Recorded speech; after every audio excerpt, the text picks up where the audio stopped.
Selamat malam Bapak dosen pengajar. Perkenalkan, nama saya Dison Lombok Tua. Saat ini saya berstatus sebagai mahasiswa Sistem Informasi Universitas Terbuka tahun 2024. Izinkan saya untuk mempresentasikan tugas praktikum pertama dari mata kuliah basis data. Langsung saja untuk ke soal yang pertama. Saat ini ada pertanyaan atau tugas dengan kasus ada sebuah perguruan tinggi, mahasiswa akan mengambil mata kuliah yang ditawarkan, dan setiap mahasiswa dapat mengambil minimal satu mata kuliah, namun dapat mengambil beberapa mata kuliah dalam satu semester. Setiap mata kuliah hanya bisa diajar oleh satu orang dosen, dan setiap dosen dapat mengampu atau mengajar minimal satu mata kuliah. Untuk menjawab tugas kuliah ini, saya menggunakan panduan dari Diktat Basis Data e-book dari website Universitas Terbuka dengan judul mata kuliah basis data dengan kode mata kuliah MC 4206, di mana untuk soal tersebut dapat saya bantu presentasikan atau jawab sesuai dengan mata kuliah yang ada di contoh kasus pada halaman 338. Langsung saja, untuk menjawab soal tersebut, untuk dapat membuat entity relationship diagram dengan tahapan atau langkah yang sesuai dengan panduan, saat ini kita dapat mengidentifikasi terlebih dahulu untuk menetapkan seluruh entity yang terkait. Yang pertama, untuk entitasnya sendiri ada mahasiswa, lalu mata kuliah, lalu dosen. Kita dapat mempraktekannya ke aplikasi yang sudah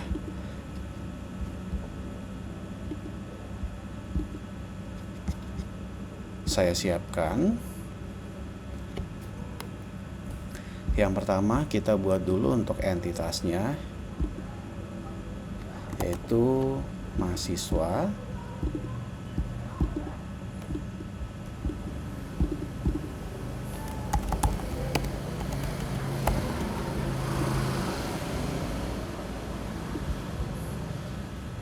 lalu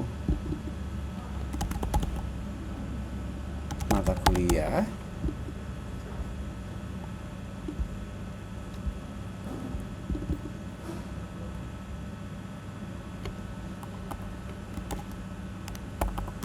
lalu dosen.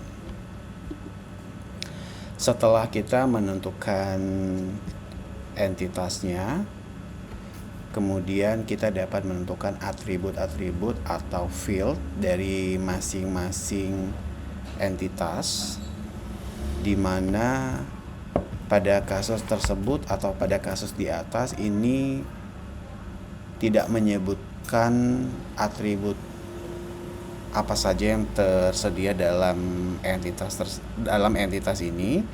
Kita dapat menentukan atribut secara normal atau secara umumnya. Kalau untuk mahasiswa,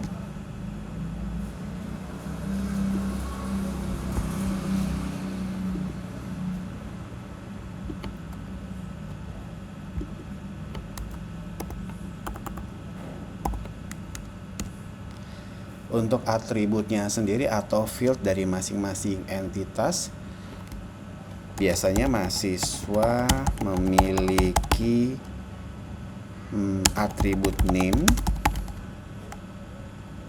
atau biasanya kita bisa sebut dengan nomor induk mahasiswa, induk mahasiswa,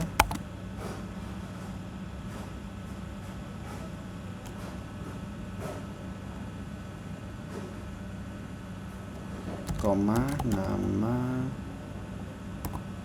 mahasiswa. Lalu untuk mata kuliah sendiri, biasanya mata kuliah memiliki atribut kode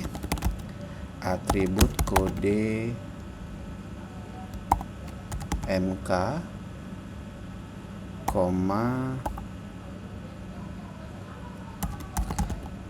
nama mata kuliah, Lalu untuk dosen sendiri biasanya memiliki atribut NEED, nomor induk dosen, nama dosen.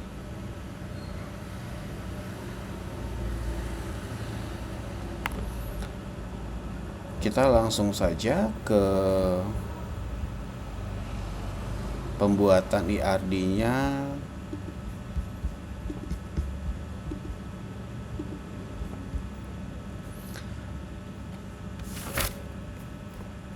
Tadi kita sudah menyebutkan ada atribut, jadi kita buatkan terlebih dahulu untuk atributnya.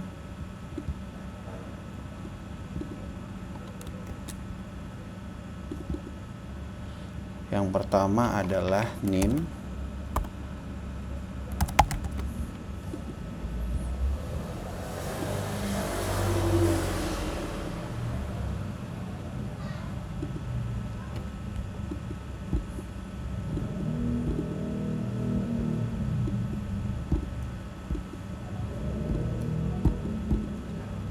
Lalu nama mahasiswa. Kita perbesar terlebih dahulu, kita bisa geser.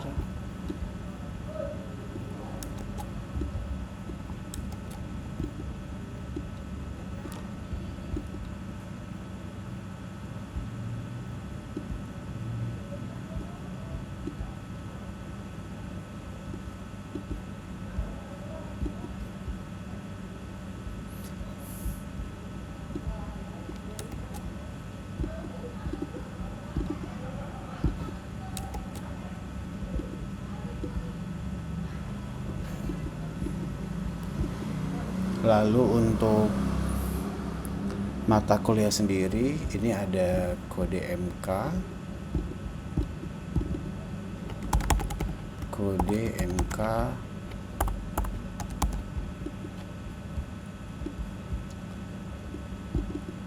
Lalu nama mata kuliah, nama underscore MK.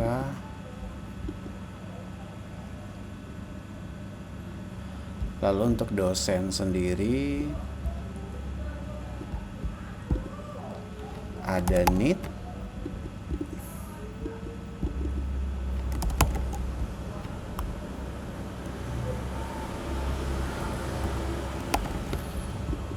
lalu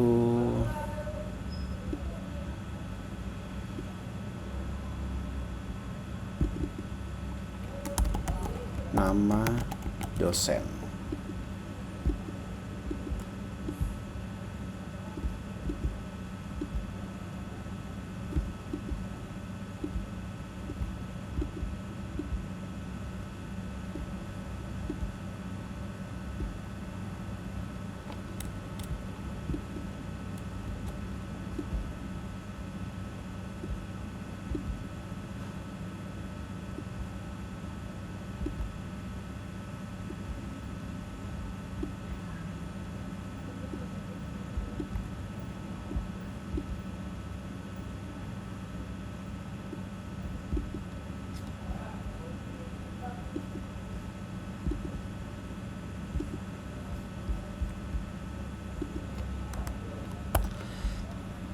Setelah kita menentukan atribut dari masing-masing field atau entitas beserta kuncinya, saatnya kita masuk ke tahap selanjutnya, yaitu mengidentifikasi atau menetapkan seluruh himpunan relasi di antara himpunan-himpunan entity yang ada beserta kunci tamu.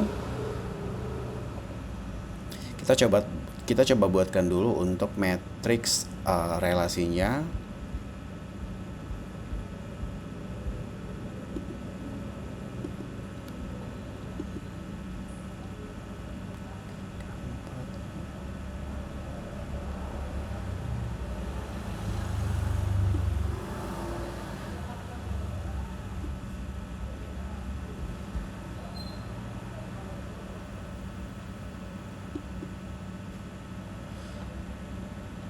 kita coba buatkan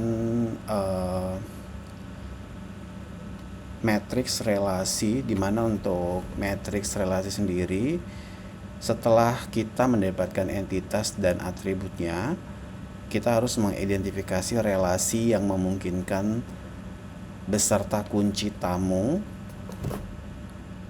di mana hal ini dapat menentukan relasi. Salah satu cara untuk memudahkan dengan membuat matriks relasi antar setiap entitas. Kita coba buatkan matriks relasinya sebagai berikut. Kita isi dulu dengan entity, lalu mahasiswa, mata kuliah, dosen.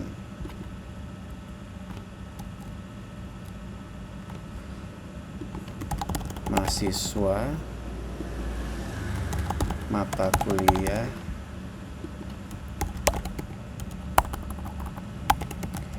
dosen. Nah, kalau untuk mahasiswa sendiri, relasi dengan mata kuliah ini harus meregistrasi, sedangkan mata kuliah tersendiri ke mahasiswa ini diregistrasi, lalu untuk dosen ini diajarkan, kemudian untuk dosen sendiri mengajar.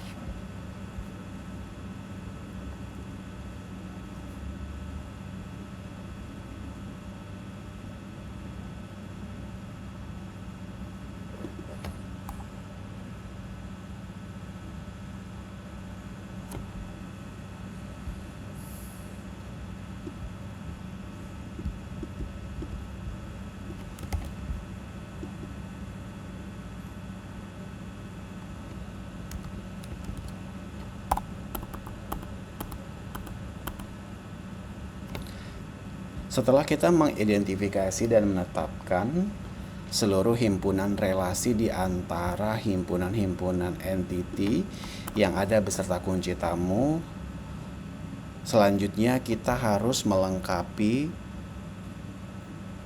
himpunan atau entitas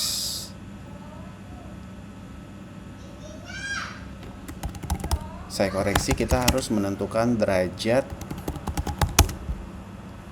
relasi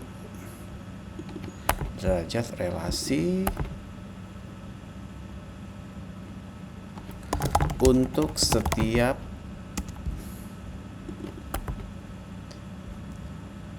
himpunan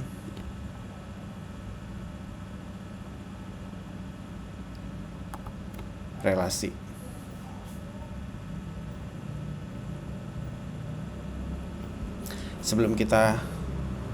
Jadi di tahap keempat ini kita harus melakukan penambahan dari relasi sesuai dengan hasil identifikasi, dan untuk menambah relasi kita dapat pindah ke aplikasi terlebih dahulu.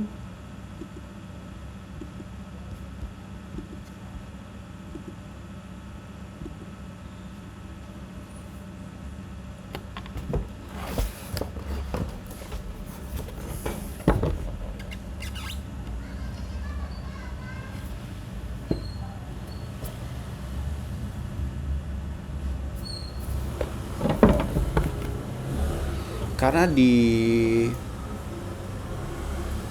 tahap keempat ini kita harus melakukan penambahan derajat kardinalitas, dan dalam penambahan derajat kardinalitas ini kita harus memahami kasus antar entity, apakah antar entity tersebut ini satu ke satu atau satu ke banyak atau banyak ke banyak. Dan untuk mengidentifikasi derajat kardinalitas, kita coba ringkas dulu dari kasus sebagai berikut.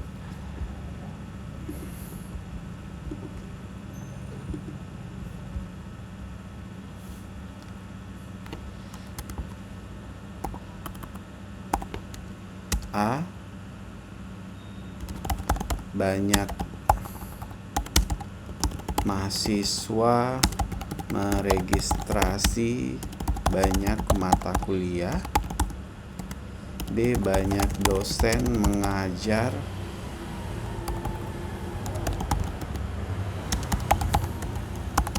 minimal satu mata kuliah. Sehingga dari ringkasan kasus di atas terbentuk derajat kardinalitas sebagai berikut.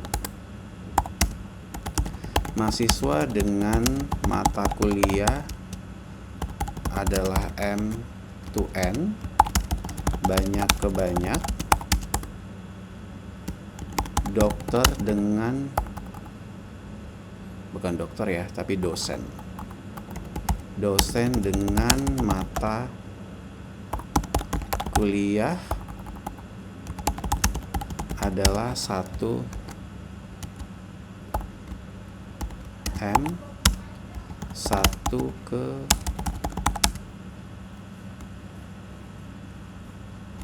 banyak. Kita coba bantu lengkapi untuk pembuatan IRD-nya.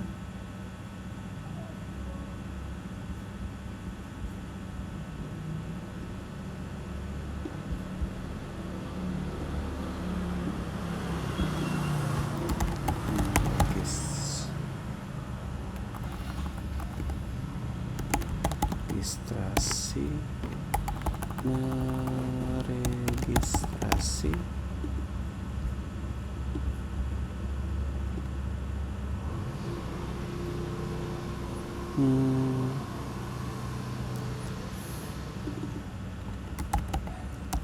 mengajar.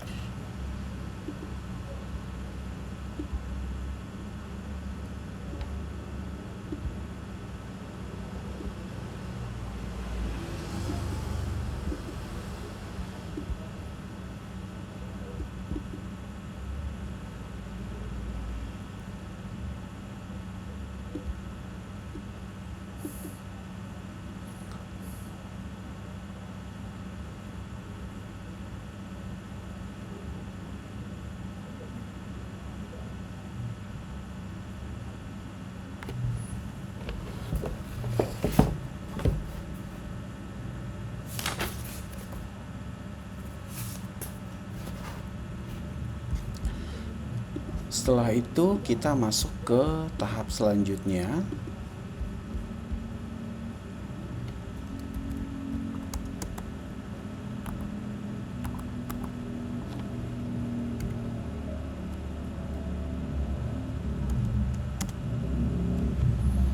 Di mana untuk tahap selanjutnya kita harus melengkapi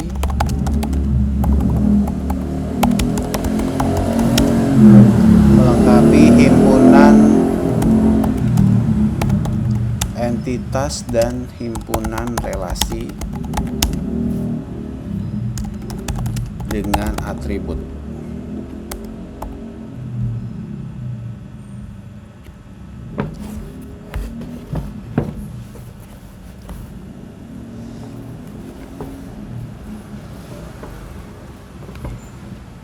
Jadi untuk tahapan terakhirnya sendiri, ini adalah tahapan kelima, yaitu melengkapi himpunan.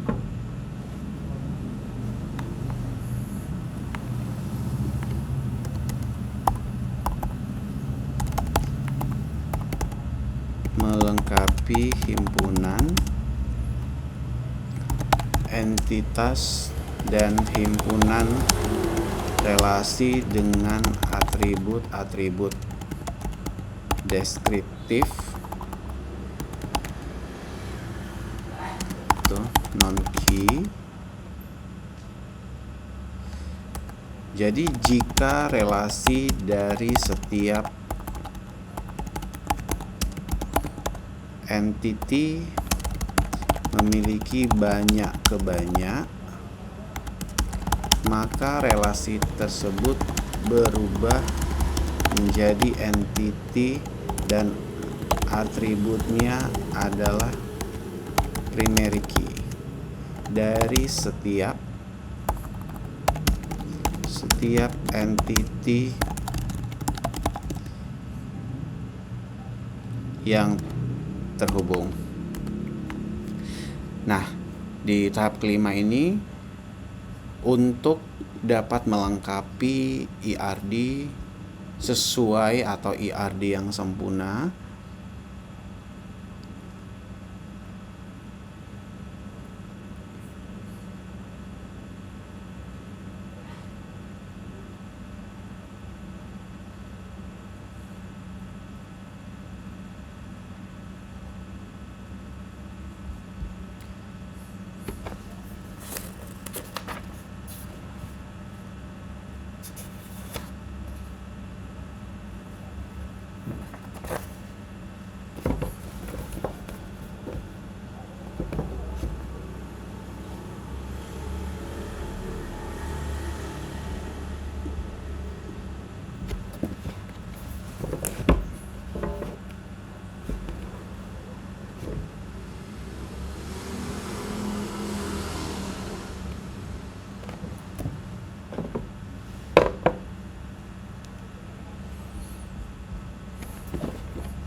kita bantu lengkapi dulu untuk flow-nya.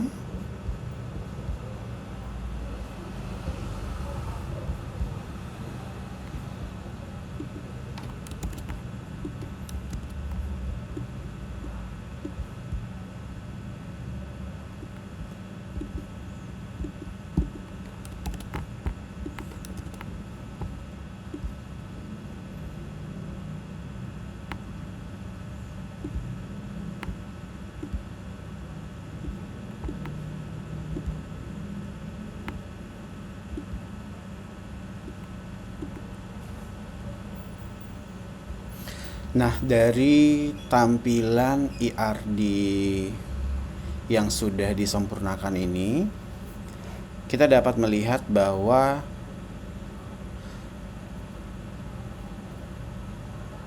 meregistrasikan menjadi entitas yang diikuti oleh atribut dari primary key setiap entity yang terhubung, sehingga dari final entity-nya tersebut, dari IRD atau Entity Relationship Diagram di atas terlihat lengkap bahwa relasi dari IRD ini yaitu meregistrasikan menjadi entitas yang diikuti oleh atribut dari primary key.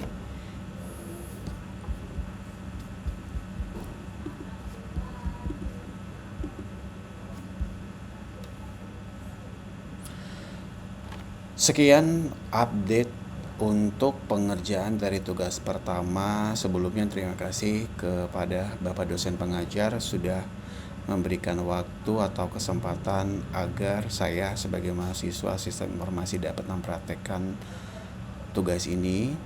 Dan selama pengerjaan dari tugas ini ataupun dari video ini, saya merasa bahwa ada beberapa pengerjaan yang memang masih kurang sesuai, mulai dari penjelasan dan deskripsi tulisan yang saya buat, baik itu di formulir Word ataupun juga dari diagram IRD yang sudah saya lengkapi. Saya berharap waktu yang akan saya jalani ke depannya untuk membuat atau menyelesaikan mata kuliah ini dapat membantu saya untuk lebih dapat mengerti apa tujuan dari mata kuliah basis data ini. Dan saya minta maaf apabila beberapa dari presentasi ini yang mungkin belum memuaskan Bapak dosen pengajar. Semoga kedepannya saya dapat lebih baik lagi, terutama pada tugas kedua dan tugas ketiga berikutnya. Terima kasih.